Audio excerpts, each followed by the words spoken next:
तर नमस्कार मंडळी.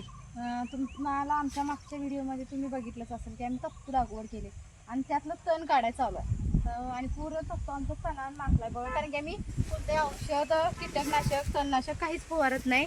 पण तरीही कोणतं खत न वापरता तत्तू आमचा एकदम मस्त आलाय. साध्या जातीचा असा तत्तू लावलेला आणि ह्याला आपण फक्त शेळींचं आणि आणि कोंबड्यांचं आमच्या फक्त म्हणजे आमच्या फार्मवरीलच खताचा वापर करून हा एवढा तत्व आणलाय. कुठलंही रासायनिक खत अजूनही घातलेलं नाहीये. आणि आता साफ करायला चालू आहे बघा, किती मस्त दिसायला जेव्हा साफ करेल तसा.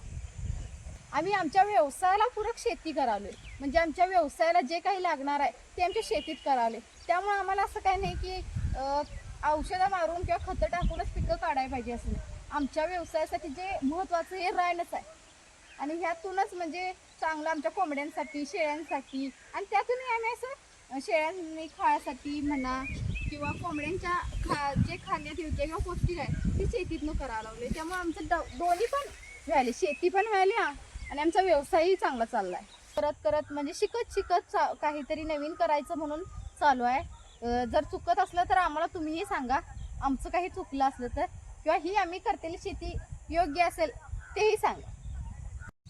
आमची व्यवसायपूर्वक शेती कशी वाटली नक्की कमेंटमध्ये सांगा. धन्यवाद.